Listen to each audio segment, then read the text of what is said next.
Hello' ছাত্ৰ-ছাত্ৰীসকল স্বাগতম জনাইছোঁ আমাৰ ইউটিউব চেনেল এক্সাম গুৰু আছামিজলৈ। গতিকে ছাত্ৰ-ছাত্ৰীসকল মই এক্সাম গুৰু তোমালোকৰ বন্ধু আজি তোমালোকৰ লগত আলোচনা কৰিম তোমালোকৰ মেট্ৰিক পৰীক্ষা 2025 বৰ্ষত তোমালোকে কেনেকৈ 75 মাৰ্কছ কেৰি কৰিবা। গতিকে ছাত্ৰ-ছাত্ৰীসকল মই ভিডিঅ'টো ষ্টাৰ্ট কৰাৰ আগতে মই এটা কথা কৈ দিছোঁ, এইটো চেনেল অকল তোমালোকৰ যিবোৰ এভাৰেজ ষ্টুডেণ্ট আৰু যিবোৰ বিলো এভাৰেজ ষ্টুডেণ্ট আছে সেই ষ্টুডেণ্টসকলৰ কাৰণেহে এইটো চেনেল। গতিকে সেইসকল ষ্টুডেণ্টেহে মোৰ ভিডিঅ'খিনি চাবা, যিবোৰ ভাল ষ্টুডেণ্ট 90% পোৱা ষ্টুডেণ্ট সেইবোৰৰ এইবোৰ ভিডিঅ' চোৱাৰ কোনো দৰকাৰ নাই।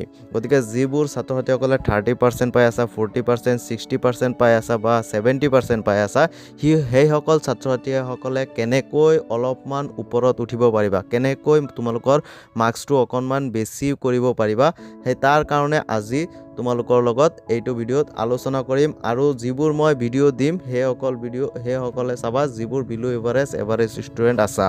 গতিকে ছাত্ৰ-ছাত্ৰীসকল তোমালোকৰ মই 75 মাৰ্কছ পোৱাৰ কাৰণে কেইটামান গুৰুত্বপূৰ্ণ আৰু ইম্পৰ্টেণ্ট টিপছ দিম, আৰু এই টিপছসমূহ যদি তোমালোকে ফ'ল' কৰা তেনেহ'লে তোমালোকে পাই যাবা 75 মাৰ্কছ। আৰু তোমালোকে ইয়াৰ 75 মাৰ্কছ যেতিয়াই পাই যাবা ইয়াৰ লগে লগে তোমালোকে পাই যাবা 16,000 পইচা নহয় 16,000 ৰুপিজ তোমালোকে পাই যাবা।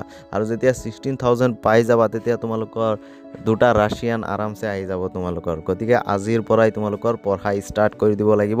তোমালোকৰ বেছি দিন নাই, মাত্ৰ 2 বা 3 মাহমান টাইম আছে। গতিকে ছাত্ৰ-ছাত্ৰীসকল প্ৰথমতে তোমালোকৰ কি কৰিব লাগিব যে তোমালোকৰ এটা ষ্টাডি প্লেন বনাব লাগিব। সেই প্লেন মুতাবিক তোমালোকে কাম কৰি যাব লাগিব যে তোমালোকৰ প্ৰত্যেকটো ছাবজেক্ট, যেনেকুৱা যিটো হাৰ্ড ছাবজেক্ট তোমালোকে নিজে পোৱা, বেলেগৰ কাৰণে বেলেগ টান ছাবজেক্ট হ'ব পাৰে, কাৰোবাৰ কাৰণে ইংৰাজী টান হ'ব পাৰে, কাৰোবাৰ কাৰণে মেথছ টান হ'ব পাৰে। গতিকে যাৰ কাৰণে যিটো বেছি টান লাগে ছাবজেক্ট সেইটোত তোমালোকে অকণমান বেছি টাইম দিব লাগিব। যেনেকুৱা কমেও তোমালোকে সেইটো ছাবজেক্টত 3 ঘণ্টা টাইম দিবা। আৰু ছায়েন্স যিটো ছাবজেক্ট আছে এই ছায়েন্স ছাবজেক্টটোত তোমালোকে কমেও 2 ঘণ্টা সময় দিবা, 1.5 ঘণ্টাৰ পৰা 2 ঘণ্টা তোমালোকে সময় দিবা। এইটো তোমালোকৰ ষ্টাডি প্লেনত ৰাখিবা। আৰু বাকী ইলেক্টিভ ছাবজেক্ট, আছামিজ এইবোৰ ছাবজেক্টত তোমালোকে 1 ঘণ্টা ডেইলি তোমালোকে দিবাই। গতিকে ডেইলি তোমালোকে 1 ঘণ্টা সময় দিবাই, এইকেইটা ছাবজেক্টত দিবই লাগিব। আৰু তাৰ পিছৰ টিপছটো হৈছে যে তোমালোকৰ যিবোৰ ইম্পৰ্টেণ্ট টপিক আছে বা ইম্পৰ্টেণ্ট কুৱেশ্যন আছে, যে প্ৰিভিয়াছ আগতীয়া এক্সামবোৰত যিবোৰ প্ৰশ্ন আহিছে বা কোনবোৰ টপিকৰ পৰা প্ৰশ্ন আহিছে সেই টপিকসমূহ তোমালোকে ভালদৰে চাব লাগিব আৰু তাৰ পৰাই তোমালোকে ভালদৰে পঢ়িব লাগিব। ইম্পৰ্টেণ্ট টপিকছ আৰু ইম্পৰ্টেণ্ট কুৱেশ্যন মই এই এক্সাম গুৰু আছামিজ নামৰ চেনেলটোত, মানে এইটো চেনেলত তোমালোকক ভিডিঅ' দিয়া হ'ব। তোমালোকে ভিডিঅ'খিনি চাবা, মই যিবোৰ প্ৰশ্ন কৈ দিম সেই প্ৰশ্নসমূহ তোমালোকে ফাৰ্ষ্টত পঢ়ি ল'বা আগতে, তাৰপিছতহে তোমালোকে বাকীখিনি পঢ়িবা। ইয়াৰ পাছতে 4 নম্বৰ টিপছটো হৈছে যে তোমালোকে কি কৰিবা, এই টেষ্ট পেপাৰ লৈ ল'বা। টেষ্ট পেপাৰৰ পৰা তোমালোকে নিজকে টেষ্ট কৰিবা, মক টেষ্ট নিজে মক টেষ্ট কৰিবা নিজকে, যে প্ৰত্যেক দিনাই এটা কুৱেশ্যন পেপাৰ লৈ তোমালোকে নিজে পৰীক্ষা দিবা। তেতিয়াহে তোমালোকৰ এক্সামৰ প্ৰতি তোমালোকে ফেমিলিয়াৰ হৈ যাবা, তোমালোকৰ আৰু এক্সাম দিবলৈ গৈ তোমালোকৰ ভয় নালাগে।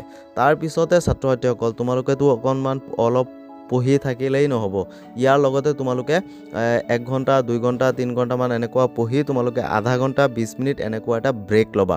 আৰু এটা ইম্পৰ্টেণ্ট কথা যে তোমালোকে গোটেই দিন পঢ়ি থাকিলেই নহ'ব, তোমালোকে ৰাতি টোপনি মাৰিব লাগিব 6ৰ পৰা 8 ঘণ্টা। প্ৰত্যেক দিন তোমালোকৰ 6ৰ পৰা 8 ঘণ্টা টোপনি মাৰিলেহে তোমালোকে হেল্ডি থাকিবা। আৰু যেতিয়াই হেল্ডি থাকিবা তেতিয়াই তোমালোকৰ পঢ়াটো মনত থাকিব।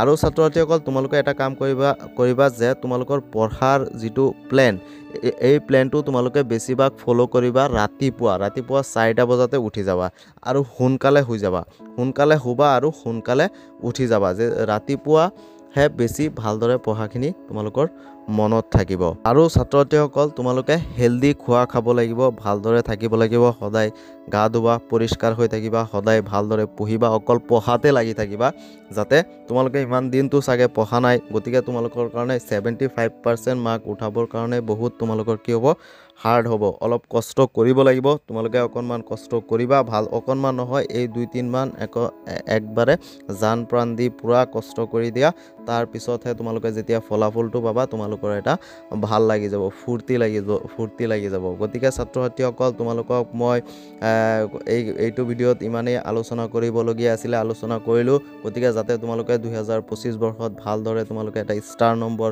পাবলৈ সক্ষম হোৱা, তাৰ কাৰণে মই দোৱা প্ৰাৰ্থনা কৰি আছোঁ। আৰু তোমালোকে কি কৰিবা, তোমালোকে অকণমান কষ্ট কৰিবা, কষ্ট কৰিলেহে তোমালোকে ফলটো পাবা। গতিকে ছাত্ৰ ছাত্ৰীসকল আজিৰ ভিডিঅ'টো আছিলে ইমানেই। যদি ভিডিঅ'টো চাই অলপো ভাল পালা তেনেহ'লে ভিডিঅ'টোত এটা লাইক কৰি দিবা, আৰু আমাৰ চেনেলত যদি নতুনকৈ আহিছা তেনেহ'লে প্লিজ আমাৰ চেনেলটো ছাবস্ক্ৰাইব কৰি দিবা।